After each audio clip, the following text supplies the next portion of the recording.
WhiskyJason here, whiskey from the viewpoint of an American here in Germany, tasting, well, not rare and exotic whiskeys today.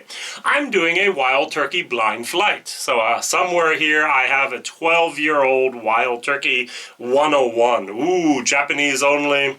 So if you even look at the bottle here, you'll see the Japanese writing on it. So it made its way over to Germany, and I bought it about 100 and some euros, all right? So maybe 105, 108, somewhere around there. We have the Wild Turkey Rare Breed Non-Chilled Filtered, 58.4%, 1 liter bottle. For us over here in Europe, it's a travel retail exclusive. I actually did a comparison about a year ago where I blind tasted the normal Rare Breed Wild Turkey with the non-chilled filtered. I preferred this. Let's see what happens today. Will I change my mind? Will it be a difference in my personal preferences, or is just what I ate today, or because it's winter time and not summertime? I don't know. We have the normal Wild Turkey 101. So I usually prefer the Wild Turkey 101 over the normal Rare Breed. So normal people go non-chilled filtered Rare Breed 101. I go usually usually go 101, normal Rare Breed, non-chilled filtered or unchilled filtered Rare Breed. Am I weird? Am I wrong? We'll see. All right, Russell's. This is the bottle I got. I bought someone had to give up their collection. A soldier was moving back from Germany to the U.S. He couldn't bring back open bottles, so I bought his whole collection of, 18, 19 bottles. And we have a Russell's Reserve single barrel, non-chilled filtered, 55% ABV. So we actually have Jimmy's and Eddie's signature on here. So Russell. So we have two products, 58.4%, two products, 50.5%, and we have one product, 55%. I would have liked to have had the normal Wild Turkey 81 in here with 40.5, just don't have it. I would have liked to have had maybe a special release from Wild Turkey in here, don't have them at the moment. All right, so these colors do not correspond whatsoever. I hope they didn't. It could have been a coincidence to any of the products I just had. I poured these before I started the video. Let's just move these around a little bit here. So please, please, please, at home, blind taste as much as possible. Ask a neighbor, ask a partner, ask a daughter, son, ask a whiskey buddy to please pour you 5, 6 whiskeys. Write it down on a piece of paper. My piece of paper is over here. There's something on top of it, so I can't see what I have. And we're going to actually just review those. Now, if you don't have someone you can do this, my trick of the day is to actually pour samples into little sample bottles, put your colors on them, write it down in an envelope, leave it there, and come back 2 weeks later. I guarantee you will have forgotten what number 1 or orange or blue or whatever or our B is after 2 weeks. All right, and then you pour it in there, you open your envelope, and you're surprised at what you really like blind.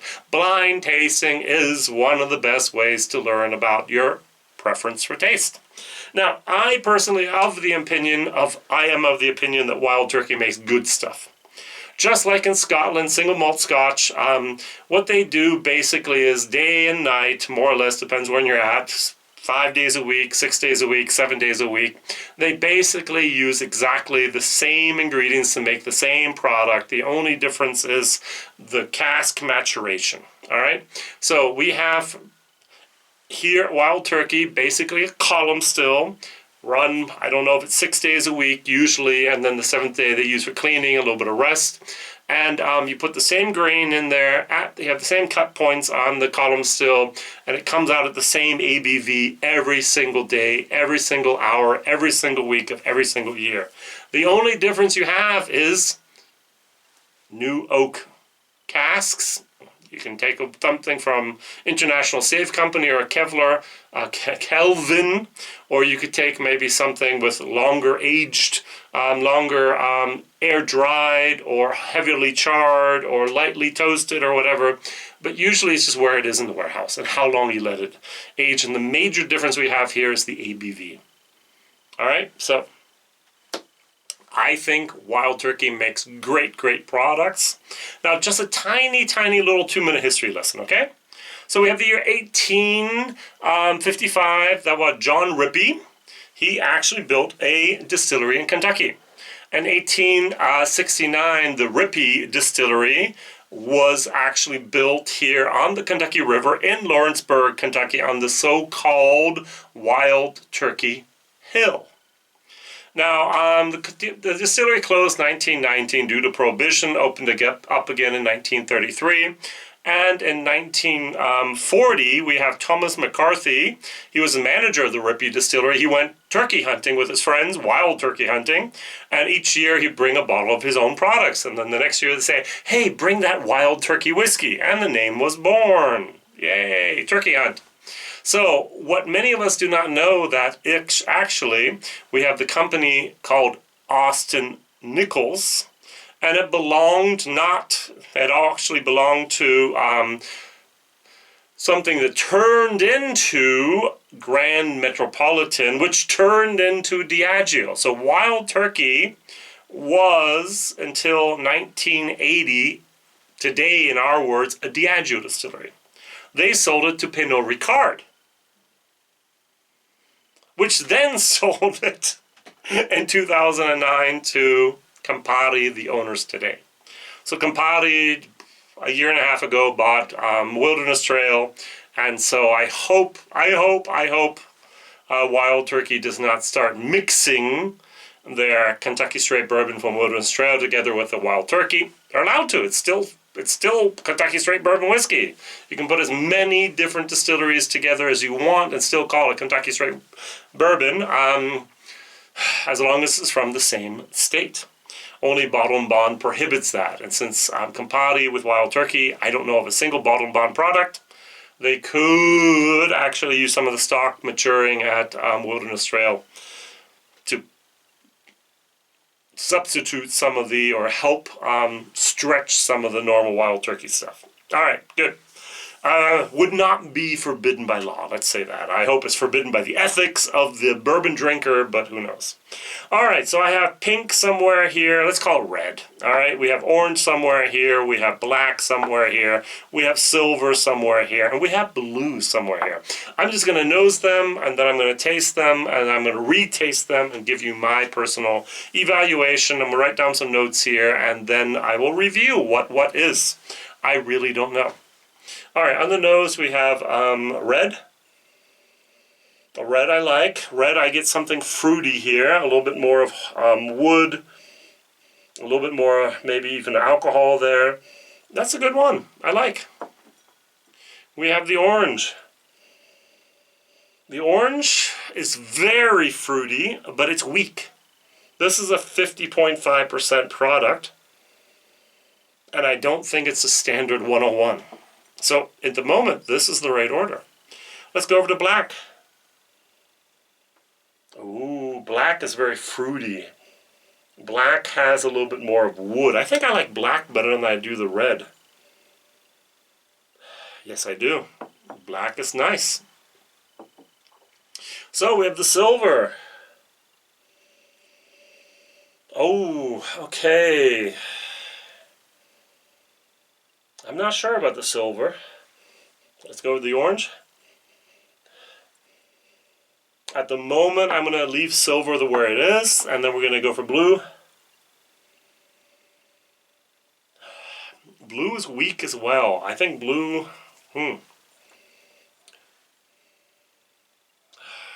Okay. Silver at the end, blue, orange. I'm going to move orange up a little bit, but I really do like the black.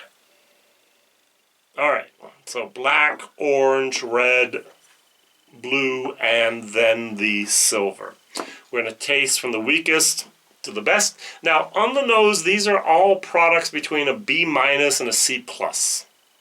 All right, maybe even a B. All right, between a B and a C, these are good products. As I said, they're all the same, basically, just the age, just the proof that they're actually bottled at, the place in the warehouse. But the original new make is all the same. All right. So also on the color here, I cannot notice much. Now the silver does look a little bit darker than the blue. The red has a little bit more of a hue there.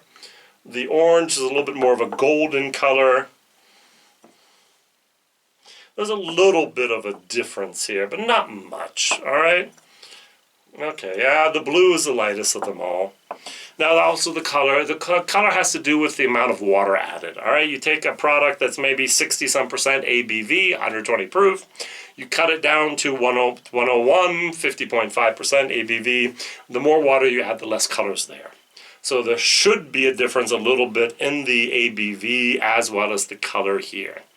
All right, as I said, I'd like to start off with the silver here. I have my notes that I wrote down in my German video as well here.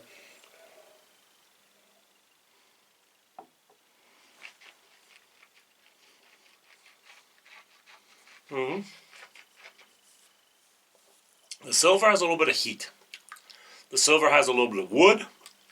The silver has a little bit of a brown sugar moment and a lot of tannin. It seems a little bit younger. It's got a little bit of burn. Okay. Yeah. Don't know if it's going to stay there or not. Maybe it will. I'll just take a sip of water between every single sip here. The blue.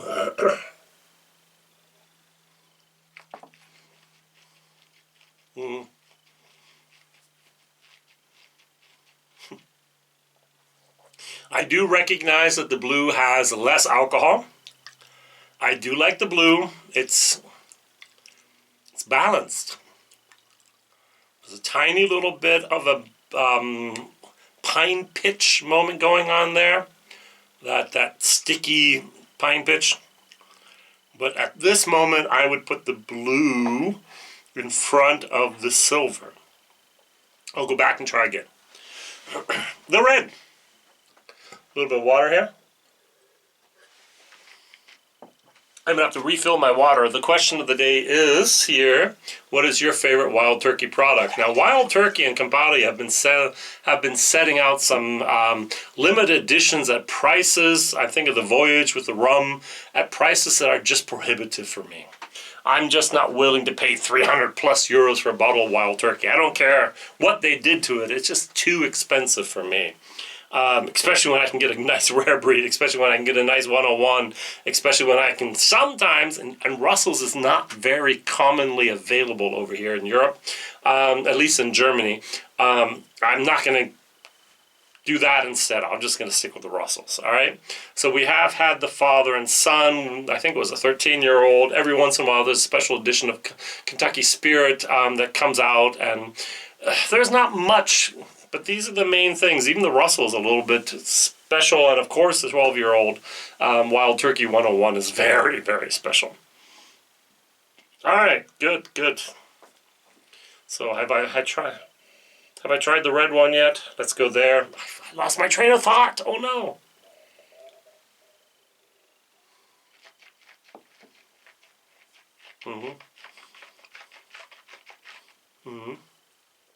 Okay, a little bit more alcohol as well.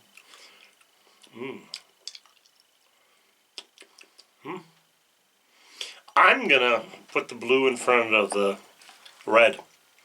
The red has a little bit of a wood tannin moment going on, a little bit of that pine pitch going on that I'm just not getting here. All right, so the blue, red, and then the silver. And the silver, I'm not sure if it really belongs down there. I'm going to come back to that in a second. Orange. My idea here of the 12-year-old, just because of the fruitiness and of the weakness of the whiskey. All right, cheers.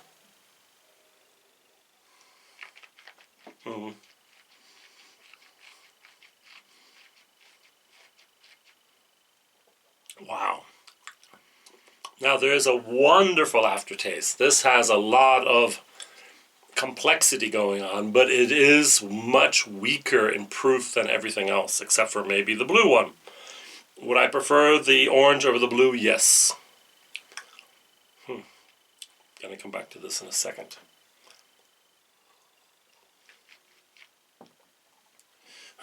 The black,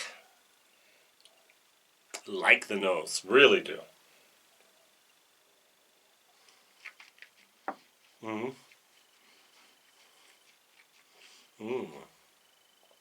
Black, I think, is balanced, fruity, sweet. There's a certain age going on in here as well. That's the one I want at the front.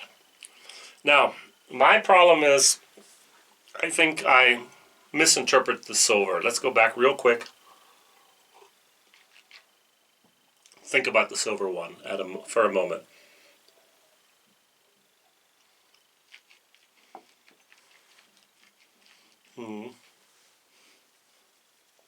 There's a lot more fruit. There's a lot more of a, yeah, I'm sorry, but I'm just going to put this up here. Yeah. So raspberry, fruit, more alcohol, more depth, complexity. Leap, but I think it belongs here. So if I were to group these, I'd put these head to head. And I would usually probably say, even though the red has more alcohol than the blue, I like the blue better. The orange is a league of itself. It's weak, but complex and fruity. And these two definitely prefer the black. Don't know what it is, but the silver is also very, very unique and very good. So what I'm going to do is, at the last time, I'm going to go back down and retry all of these. I have a little bit of in each glass here, a little bit of water left. And we're going to see what happens. All right, will the black beat the silver? Now, I recommend doing the nose, the palate, and then the palate again, because this is going to affect this. At the moment before, this affected that. And so it's always going up and going back down is always good. Those A-B comparisons are what we really are looking for here.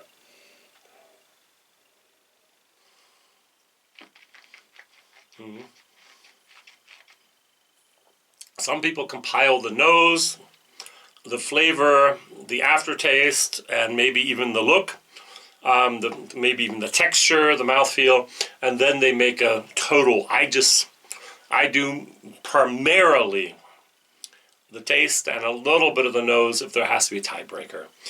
Fred Minnick does the aftertaste as the tiebreaker. Oh yeah. Whatever that black is, I really like it. That's going to be hard to beat. I don't know if I put it up here or not. So you can watch along and, oh, look, Jason's really doing a great job, or Jason's really screwing it up. Who knows? All right, our silver.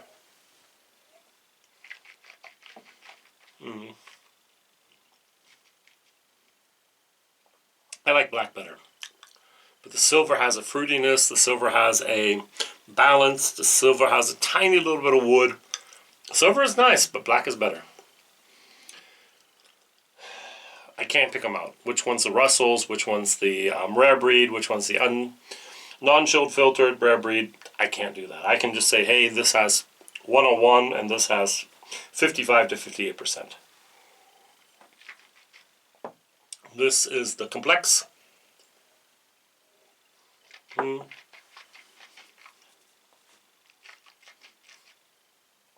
Yep. That's exactly where it belongs, but I prefer these two. Shows that I'm not a connoisseur of whiskey, I guess. I assume this is my 12-year-old. That's why I'm saying that. All right. So we have a rare breed, we have a Russell's, or we have the normal 101 down here. All of these whiskeys are still between the B and the C range. These are all wonderful, wonderful whiskeys for whatever price you can get them at. Would I prefer the cheaper whiskeys compared to the more expensive whiskeys? Of course. Don't we all?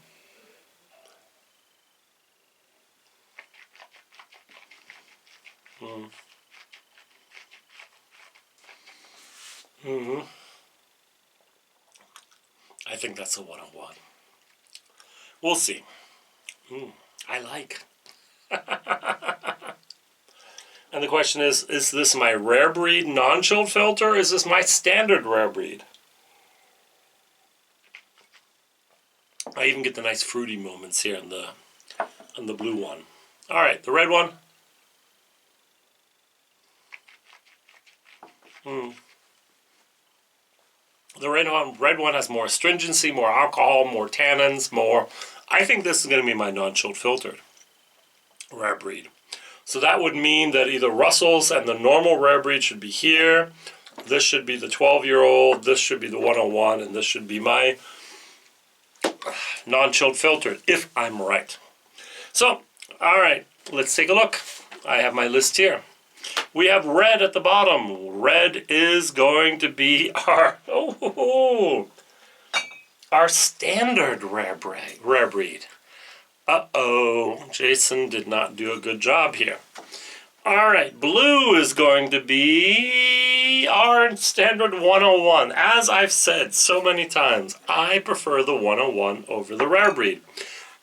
Every whiskey, wild turkey fan freak connoisseur out there is going to say, you're wrong, Jason. Well, watch my video and see why I picked that. I thought this had just more of what I wanted. All right, so the orange is going to be my, yep, got it right, my Wild Turkey 12. This is the most expensive bottle here by far. We're talking about, in Europe, over 100, 108, 110 euros. If you can find it. It's not readily available. It just comes over every once in a while. You have to be quick. You have to click, click, click, buy, buy, buy. That's good. All right, so we have at the front our black and we have our silver. Our silver is going to be, oh, looky there, the rare breed non-chilled filtered, which means, and many people feel confirmed, our Russell's won today. I did exactly the same thing in a German video. The only difference was these two, and I actually said on any given day, they're basically interchangeable. I might like this on a Tuesday better. I might like this on a Thursday better. These are both very, very good whiskeys. Now, for the last year, I've been saying I like the normal rare breed more than I like the non-chilled filtered. Apparently not. I've learned. All right, so, but still, this is the value for money winner in my opinion. This is still a value for money winner in my opinion. This is exactly in Germany the same price as this, but you pay for the 1 liter bottle instead of 0.7, but if you calculate the 0.7 bottle here, they're exactly the same price. So that's what we have to get, and the Russell's is hard to find. So if you can find the Russell's, this was a single barrel, so your different flavor profiles might vary a little bit, but still that's very, very, very nice, and I'm very happy to have that. So my question of the day is what is your favorite wild turkey product? Write it down in the comments. Thank you very much for watching me do this blind vertical of wild turkey products available here at the moment in Germany, at least for me, and I will see you real soon here. Bye-bye.